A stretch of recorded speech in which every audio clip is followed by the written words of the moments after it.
definitely the evolution of made in Vietnam to make in Vietnam. It requires to learn from more developed ecosystems such as US. Besides education, we would invest more in technology learning, like AI application among the industry, and we're going to push for more digital transformation for enterprises. Welcome to Brave.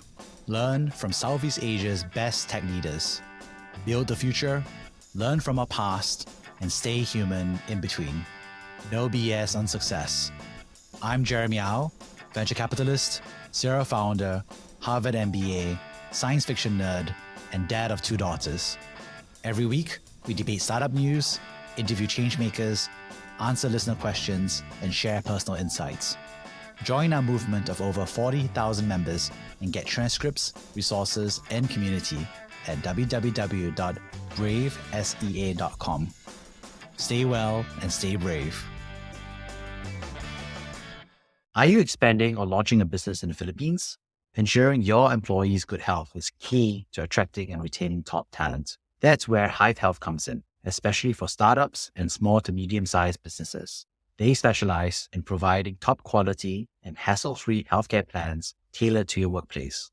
Learn more at www.ourhivehealth.com. Hey, Valerie, really excited to have you on this show. Vietnam is huge and it's start of a new year. So looking forward to hearing what you have to think about it. Hey, Jeremy, Happy New Year, and I hope you had a good break. And yeah, I'm excited to return to the show. Personally, I took a break as well. So I'm excited to discuss what's ahead for Vietnam. Yeah. And so before we talk about what's in the future, we have to talk about what happened over the last 2023, right? What are the biggest developments that we had? And also that encompasses a lot of stuff that actually happened in November, December that we didn't get discussed because both of us were busy taking a holiday. So Valerie, what would you say are the big things that you think happened for 2023? Yeah, I would like to conclude with a positive note. So I would talk about the not so positive note first. So 2023 was a bit challenging year for Vietnam, especially with like headwinds from global economic uncertainties, the anti-corruption campaign that swiped a lot of real estate companies and projects in the market. Regardless, we still have positive economic growth of 5.05%, which is good, but it's below our government and National Assembly target. So the National Assembly target for last year was 6.5%. So it's not ideal that we did not meet the growth expectation. But if you look at the whole ASEAN region and all the developing country, it's still a very positive signal and positive growth. And Vietnam attracted really a strong FDI capital growth in 2023, reaching more than 36 billion, which is a 32% year-on-year growth, coming from more than 100 different countries and territories. And then I think another really strong standing point is we, as moving forward, we establish strong external relations. So we welcome President Biden in September and establish a comprehensive partnership with the US. And then a few months later, like in December, we also welcome President Xi Jinping. And then he also promised more partnership and also more infrastructure development and investment into Vietnam. So it's really showing how we are putting ourselves as a very important country in the regions. So even though we had a lot of challenges and we did not meet our growth expectation of 2023, I'm so looking forward to 2024, where our government is having a target growth of between 6 to 6.5% and really increase our GDP per capita to 4,700 USD. And also the government has a really strong target of increasing the contribution of manufacturing and processing to our GDP, increasing our average productivity growth. They are also aiming to reduce the agricultural workforce. So really aggressive in moving to the goal of making Vietnam to be a developed country in the future. So yeah, that's what the government is putting ahead for 2024. Yeah, that's amazing. Sounds like there's 2 major parameters that we're talking about. One is, I think, the actual economy versus the economy that the government has been planning for. And the second, like you said, is the kind of global regional dynamics where, the relationships with the US and China are big parts of it, as well as the FDI in terms of investment flows. I guess for the US, China, Vietnam one is probably what's all over the news. I mean, it was like the Biden trip and the Xi Jinping Yeah. trip. And I was reading it and I was like, this is like those Korean drama love triangle dynamic where Vietnam is being wooed by two different guys. Yeah, but like the industry that we are establishing the relationship with each country is quite different. So for the US, we are asking for more like investment into the semiconductor and high technology and manufacturing industry. And for China, I think it's more leaning toward like infrastructure, like road train development, given how China has been putting up for the Silk Road development. So Yeah. they promise to help us build more like public transportation, road, train, etc. So very different kind of targets here. Yeah. I think it's interesting because, when you read the headlines, it's very much like, okay, President Biden visit, okay, Vietnam is all in on America. Then you read the Chinese headlines, it looks like Vietnam, oh no, it's going all in on China. And I'm like, hey, I think Vietnam's just looking to take care of Vietnam's interests first and Yeah. is neutral / taking benefit of the situation to maximize what they can, right? So I don't think there's a specific, I don't know what's the word, binary, are you in or out kind of dynamic that a lot of the headlines are pushing for. Yeah, I don't agree with the all-in kind of tagline either, because we cannot choose either party entirely given our geographic location. Like China is very important for us. It's a big brother. If you look back in the history, they helped a lot in the Vietnam War. And also for the US, ever since we reopened our economic partnership, it also helped tremendously with our economic growth, because most of made in Vietnam products, the largest buyers are from the US. So it's hard to say we can go all in on anyone. I think let's just be friends and kind of do business with everyone rather than having to choose one side over another. Yeah, I mean, I think most countries in ASEAN and Southeast Asia have that mentality. It's just that Yeah. the headlines are all, it's very boring if you wrote that headline, right? Which is like, hey, let's all be friends and trade and make money together. I just think that the headlines are very like, I think they have this interest in making like a seesaw mentality, which is, okay, this half the year is US, okay, the other half the year, clearly Vietnam is China. And then there's a bit of a seesaw dynamic, which is, I think, good for headlines. But as someone from Southeast Asia, I'm like, it's a bit too sensationalist about it as well. Yeah. I think what's interesting, of course, is that you mentioned that Vietnam is looking to maximize the benefits to the economy from both the US and from China. And I think we talked about the other side, which is that the economy was underperforming versus government expectations. And, when I was visiting a couple times in Vietnam, you and I were hanging out once, and I was asking you about, hey, we were in this prime district and we saw quite a few shops that were closed. And I was kind of curious what's going on, because if you have this belief there's a very hot economy, you won't see so many shops that close or shuttered. So could you share a little bit more, Valerie, about what happened in 2023 for that? Yeah, so I would counter that mostly to the decrease in the export, because there's like a huge plunge in made in Vietnam products from a country like US or Europe, and also the effect of anti-corruption campaign. So anti-corruption campaign touches a lot on fast-growing industry and have high-value industries such as real estate. So people immediately lost like a lot of their income or jobs that were mostly tagged by real estate. So immediately they have to correct their spending and also like their mindset, spending behavior. So that's why I think consumer in Vietnam went through a major correction last year, tightened their budget. And that's why a lot of street shop house, consumer facing shop have to close down. And that's why you saw a lot of empty shops in the most expensive real estate piece in Vietnam last year. That's the two largest reason why. And so I think this is actually a good transition, which is that what do we think the economy is going to happen? What do you think we are going to see in 2024 from your perspective? Yeah, in 2024, National Assembly, like I mentioned, have target of GDP growth of 6 to 6.5%. And to do this, we need to do more quantitative easing, kind of relax more credit to SMEs. So that's what I'm expecting for this year. More credit given to SMEs, to business owners. That's the only way to fuel the growth to their target of 6 to 6.5%. And also kind of the government has been really encouraged the growth of digital economy, changing the mindset from made in Vietnam to make in Vietnam. It sounds like not too much difference, but the make in Vietnam meaning like we own the technology and we kind of pivot from lower value products such as textile or garments industry to more software and also semiconductors and hardware kind of elements, electronics, etc. in the economy. So the Ministry of Science and Technology and also Ministry of Information and Communication have been really, I guess, pushing for the agenda of having more make in Vietnam products. And I guess that's why the largest technology corporate in Vietnam, FPT Corp, has been also investing in US tech startups so that they can learn the technology from US and bring it back to Vietnam. So yeah, they invested in lending.ai, founded by Andrew Ng. And I think that's a really strategic investment because FPT software, their largest revenue is mostly from like outsourcing, but they want to move up from outsourcing and bring in more deep technology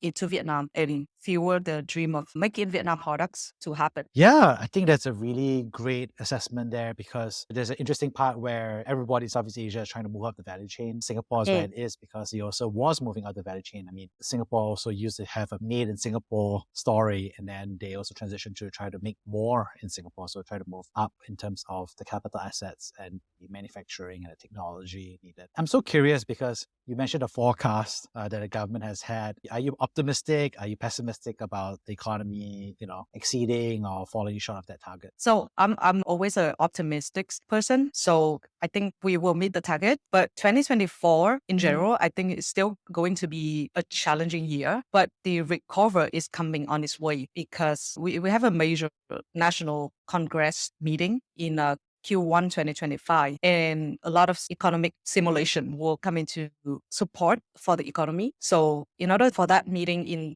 Q1 2025 to be successful 2024, we have to show our major progress. So I'm positive that 2024, we will be able to meet National Assembly target growth of 6 to 6.5%. I'm curious about what are the implications of the 2025 Congress. For example, in China, to some extent, obviously there's a succession dynamic as well. Also, it changes some of the economic decisions about which industries to favor or prioritize versus industries to deprioritize, right? So I think we saw that, for example, in China, their Congress effectively years ago has caused the deprioritization of real estate, right? And the prioritization of domestic consumption as the new engine, and the deprioritization of some big tech companies as well as education tech, but the prioritization of semiconductor hardware and manufacturing and electric vehicles. So I'm curious, as you look down the next few years, what do you think are some implications of the Congress or which directions it could potentially go based on the Congress? Yeah, so we actually take a lot of learning from China, and that's why we did a major anti-corruption campaign in the real estate sector. So we definitely deprioritize real estate and correct the value of real estate to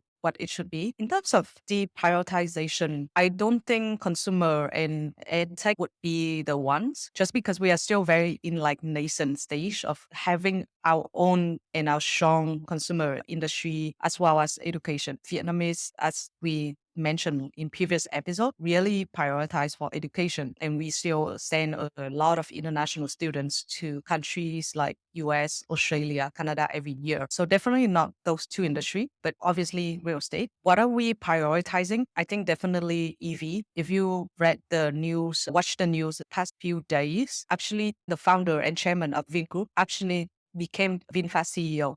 Previously, the CEO was Miss Madame Thuy, but now the founder actually came in and become the CEO. So really show his commitment, and also given the size and the importance of Vingroup to Vietnam economy, you can clearly see the government and also the corporate placing EV as one of the major industry for the country. So EV, and then next I would say more digital economy, semiconductors. We have been in talk and we invited NVIDIA founder and CEO Jensen Huang to Vietnam. He's kind of entertained the idea that like he would open a factory of a fab in Vietnam. But he also said the same thing to other neighboring countries such as Malaysia. So we don't know. But we invited Jensen Huang to Vietnam for a reason. So I would say like semiconductors, and I would say lastly, cloud computing. Vietnam aims to have more digital enterprises and even government agency right now being forced to use cloud computing using internet data centers. And Vietnam right now, data center market is still very in infancy. So the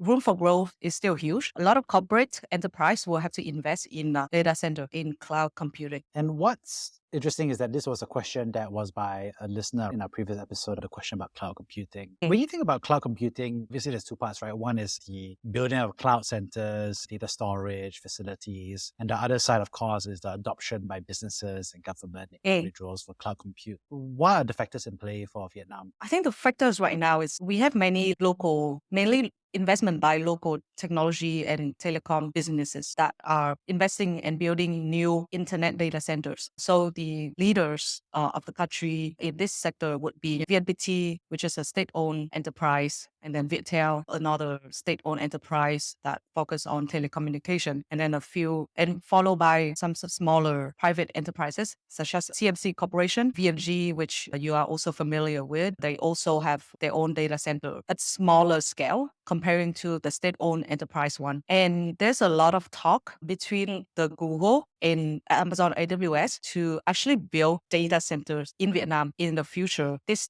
discussion has been going on for years that in the future, if foreign enterprise or foreign MNC like Amazon or Google, if they want to operate in Vietnam, they have to establish a data center within Vietnam, within the Vietnam land. But that discussion has not legalized yet. So there's no enforcement yet. But I know that Google and AWS team are well aware and they are planning for this. I think AWS is a bit ahead of Google in terms of this moving and building a data center in Vietnam. No, what's interesting is that a lot of this has to do with this Chinese thing, right? Which is the US-China relationship kind of fracturing to quite a bit. So for example, the semiconductor, China's busy building a semiconductor industry to have resilience. Vietnam is building a semiconductor industry because people are not trusting the Taiwan security of their supply of semiconductors. So they want to build in Vietnam. There's engineers, the US side. But electric vehicles is quite interesting as well because you can imagine that Vietnam is going to be competing with the Chinese manufacturers of EV as well. Is it more because it's happening because it's competition, or is it happening more because there's actually synergies across the borders between Vietnam and China? I would say more of competition. In terms of synergy, there's definitely like synergy between like, because how close we are with China, but we don't have competitive advantage or moat in the industry, I would say. Most of the battery are owned by Chinese suppliers. So they own the suppliers and supply chain. And battery is like more than 50% cost of making a electronic vehicle. So honestly, I don't think we really have a competitive advantage in the industry. Gotcha. Yeah, because I think semiconductor has a competitive advantage called US is willing to have a China plus one strategy. So that's a competitive strategic tailwind in that sense. Whereas I think for the EV side, it feels like so far the world seems like this is not a national security concern the same way. So it's a little bit more harmonious in terms of trade barriers and flows. But like you said, therefore, in that case, that I don't really see the competitive advantage of Vietnam. I think the way I think about it as well is that it's not only about being able to manufacture the battery, but also being able to recycle and process the battery after it's used. Because if you're able to do that, then you can lower the cost of the vehicle away from the cost of the entire battery, like I said, over 50%, 60%. And you can actually transform it to the cost of the usage. So you take the manufacturing cost minus the recycling and processing cost, that differential divided by 10,000 charges is your cost of the vehicle, right? So that's actually a huge competitive advantage because China can not only manufacture, but they can also process and recycle the battery because they had a processing side, right? So I think it's very hard for anybody in the world to compete with the Chinese battery value chain. Yeah, I agree. Yeah. Very, very difficult because I think Singapore is trying to build battery recycling, but we don't do battery manufacturing. So without that, you don't have the whole flywheel. I think America is also trying to do more battery manufacturing because they actually have the raw minerals, but they don't have the ability to do the processing and recycling really afterwards because it's such a environmentally, I won't say taxing, but you need a lot of requirements to do so. And you need a lot of government support as well. So when you look at all of this, I'm kind of curious, what are your hopes for the Vietnamese startup ecosystem? Yeah. So it's because it seems like semiconductor will be the next frontier for Vietnam economic growth. And what we discussed from a few episodes ago, we still lacking a lot of qualified engineers to be able to accommodate for all of the FDI and all of the, especially in like semiconductor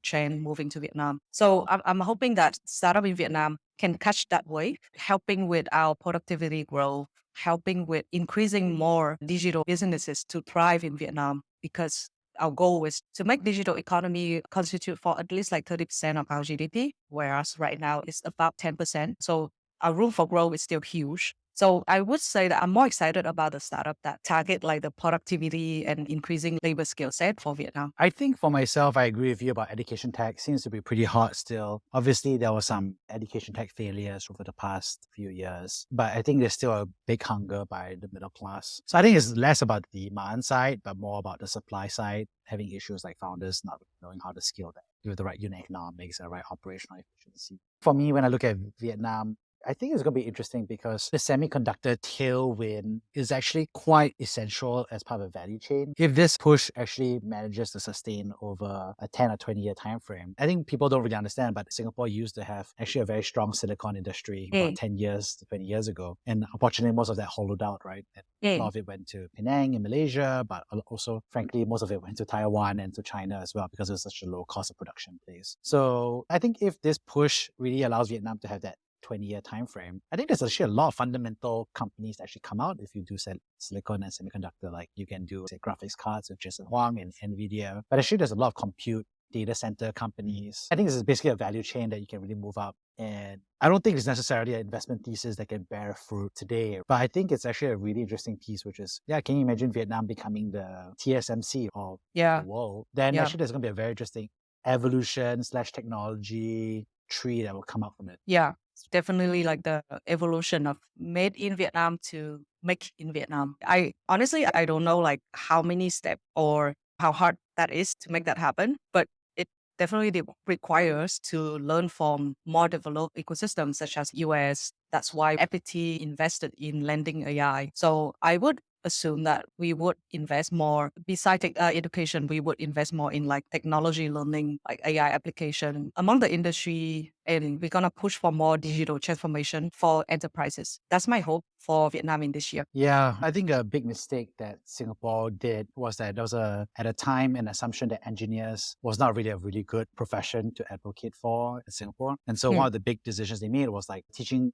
engineering students about how to manage other engineers in, for example, countries like India or in the rest of the world. And so I think without that deep tech, or you can say that fundamental understanding of hardware as well, then you don't get all the building blocks for the rest of the ecosystem. And I don't know, I mean, like I'm not an expert on some of this stuff, but I think that if you look at Silicon Valley, it's called Silicon Valley because it started silicon and then everything else got layered on top of it. A lot of the deep tech, a lot of the R&D, even ChatGPT and OpenAI is very much based on a fundamental understanding of both hardware and software, right? And it's interesting to see that Singapore kind of gave up that lead in that sense on the hardware side to focus on software. And more importantly, focusing less on software engineers and focusing more on engineering managers, right? So I think it makes sense from a population perspective. Maybe there's not enough density of engineers and so forth. But I think it's interesting to see that Vietnam side really take off. And I think that's why we see a lot of Singaporean engineering companies hiring a lot actually in Vietnam now. When I was in Vietnam, I was meeting a lot of the Singaporean companies that was just hiring like 10, 50, 100, 200